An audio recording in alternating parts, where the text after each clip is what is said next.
ಮನೆ ಮನೆಗಳಲ್ಲಿ ಇದು ಚರ್ಚೆ ನಡೀತಾ ಇದೆ. ಎಲ್ಲಿ ಆಗಿದ್ದ ಘಟನೆ ಇದು? ವಿಧಾನಸೌಧದಲ್ಲಿ. ಯಾಕಂದ್ರೆ ಇದೇ ಮೊದಲನೇ ಬಾರಿನ? ಇಲ್ಲ, ಅನೇಕ ಕಡೆಗಳಲ್ಲಿ ಆಗಿದೆ, ಕ್ರಮ ತೆಗೆದುಕೊಂಡಿದೆ. ಯಾವುದೇ ಸರ್ಕಾರ ಇದ್ರೂ ಕ್ರಮ ತೆಗೆದುಕೊಂಡಿದೆ. ಆದ್ರೆ ನಿನ್ನೆ ವಿಧಾನಸೌಧದಲ್ಲಿ ನಡೆದಿದೆ. ನಾರಾಯಣ್ ಸಾಬ್ ಬಾಂಡ್ಗೆ ಗೆದ್ರು, ಆ ಥರದ ಯಾವುದೇ ಘೋಷಣೆ ಬಂದಿಲ್ಲ. ನಮ್ಮ ಅಜಯ್ ಮ್ಯಾಕನ್ ಗೆದ್ರು, ಆ ಥರದ ಘೋಷಣೆ ಬಂದಿಲ್ಲ. ಅದು ನಾಸೀರ್ ಹುಸೇನ್ ಅವರು ಗೆದ್ದ ತಕ್ಷಣಕ್ಕೆ ಅವ್ರ ಪರವಾಗಿ ನಿಂತು ನಾಸೀರ್ ಹುಸೇನ್ ಜಿಂದಾಬಾದ್, ಪಾಕಿಸ್ತಾನ್ ಜಿಂದಾಬಾದ್ ಅಂತ ಘೋಷಣೆಯನ್ನ ಕೂಗಿದ್ದಾರೆ. ಇದಕ್ಕೆ ಅನೇಕ ಫೂಟೇಜ್ಗಳಿದಾವೆ. ಸರ್ಕಾರ ಇದುವರೆಗೆ ಅವರನ್ನು ಬಂಧಿಸಿಲ್ಲ. ಅದಕ್ಕೆ ನಾವೇನು ಹೇಳೋದೇನು ಅಂತಂದ್ರೆ,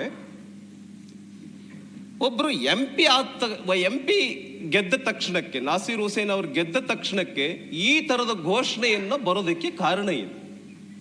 ಹೆಂಗೆ ಪಾಕಿಸ್ತಾನ ಜಿಂದಾಬಾದ್ ಅಂತ ಘೋಷಣೆಯನ್ನ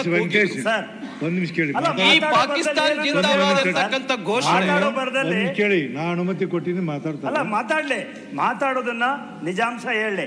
ನಾವು ಇಲ್ಲ ನೋಡಿ, ಒಂದ್ ನಿಮಿಷ ಕೇಳಿ. ಅವ್ರು ಏನ್ ಮಾತಾಡ್ ಹಿಂಗ ಮಾತಾಡ್ ಹೇಳಕ್ ಬರ್ದ್ರು ನಮ್ಗೆ.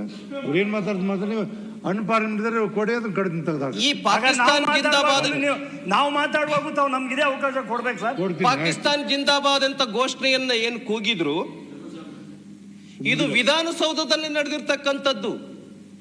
ಕೆಳಮನೆಯಲ್ಲಿ 224 ಜನ ಶಾಸಕರು, ಮೇಲ್ಮನೆಯಲ್ಲಿ 75 ಜನ ಶಾಸಕರು, 106 ಜನ ಅಧಿಕಾರಿಗಳು, ಸಿಬ್ಬಂದಿ ವರ್ಗ. ವಿಧಾನಸೌಧ ನಮ್ಮ ಆಡಳಿತದ ಶಕ್ತಿ ಕೇಂದ್ರ. ಇಡೀ ಕರ್ನಾಟಕ ರಾಜ್ಯವನ್ನ ನಿರ್ವಹಣೆ ಮಾಡತಕ್ಕಂಥ, ಅವರಿಗೆ ಅನುಕೂಲತೆಗಳನ್ನು ಒದಗಿಸ್ತಕ್ಕಂಥ ಶಕ್ತಿ ಸೌಧದಲ್ಲಿ ನಡೆದಿರ್ತಕ್ಕಂಥದ್ದು. ಸಂವಿಧಾನಕ್ಕೆ ಅಪಮಾನ ಮಾಡಿರ್ತಕ್ಕಂಥ ಅಪಮಾನ ಇದು. ಸಾರ್ವಭೌಮತ್ವ ರಾಷ್ಟ್ರ, ಫೆಡರಲ್ ಸಿಸ್ಟಮ್ನಲ್ಲಿ ನಾವಿದ್ದೇವೆ, ಪ್ರಜಾಪ್ರಭುತ್ವ ರಾಷ್ಟ್ರದಲ್ಲಿ ನಾವಿದ್ದೇವೆ. ಸಂವಿಧಾನ ಓದ್ರಿ ಅಂತೇಳಿ ಅಭಿಯಾನ ನಡೀತು.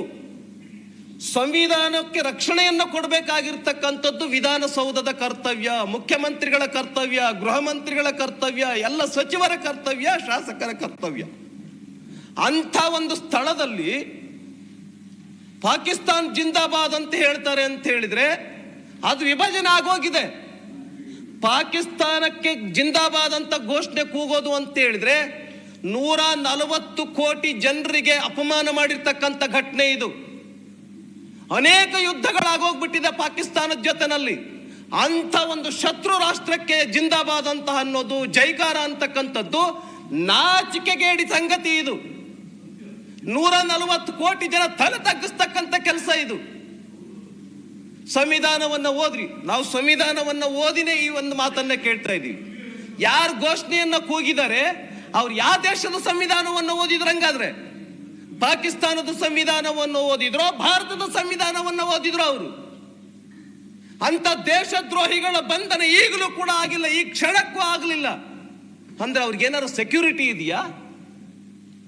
ಏನ್ ಪಾಕಿಸ್ತಾನದ ಏಜೆಂಟ್ರ ಅವರು? ಹೆಂಗೋದ್ರು ಅವ್ರು ತಪ್ಪಿಸ್ಕೊಂಡು? ಹೆಂಗೆ ವಿಧಾನಸೌಧದ ಒಳಗಡೆ ಬಂದ್ರು ಅವರು? ಹೆಂಗೆ ವಿಧಾನಸೌಧದ ಒಳಗಡೆ ಬಂದ್ರು ಪಾಕಿಸ್ತಾನ್ ಜಿಂದಾಬಾದ್ ಅಂತ ಘೋಷಣೆ ಕೂಗ್ತಕ್ಕಂಥವ್ರು? ಅಂದ್ರೆ ಅರ್ಥಾತ್ ಕೆಜಿ ಹಳ್ಳಿ, ಡಿಜಿ ಹಳ್ಳಿ ಕೇಸ್ ನಡೆಯುತ್ತೆ, ಪೊಲೀಸ್ ಸ್ಟೇಷನ್ ಸುಟ್ಟಂತವ್ರ ಮೇಲೆ ಇರ್ತಕ್ಕಂಥ ಕೇಸ್ಗಳನ್ನು ತೆಗೆದುಹಾಕುತ್ತೆ ಸರ್ಕಾರ. ಕೆಜಿ ಹಳ್ಳಿ, ಡಿಜಿ ಹಳ್ಳಿ ಪೊಲೀಸ್ ಸ್ಟೇಷನ್ ಸುಟ್ಟಾಕದಂತ ಭಯೋತ್ಪಾದಕರ ಬಗ್ಗೆ ಕೇಸ್ಗಳನ್ನು ತೆಗೆದುಹಾಕುತ್ತೆ. ಜಿ ಕನ್ನಡ ನ್ಯೂಸ್ ಈಗ ನಿಮ್ಮ ಮನೆಯಲ್ಲೇ ನೋಡಿ. ಎಲ್ಲ ಕೇಬಲ್ಗಳಲ್ಲಿ ಈಗ ಲಭ್ಯ.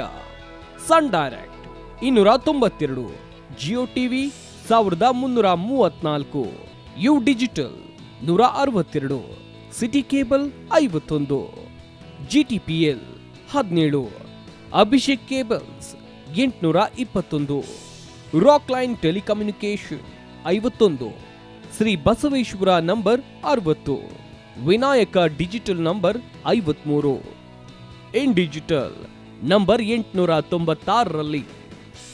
ನಿಮ್ಮಿಸ್ತದ ಜಿ ಕನ್ನಡ ನ್ಯೂಸ್ ನೋಡಿ ಆನಂದಿಸಿ.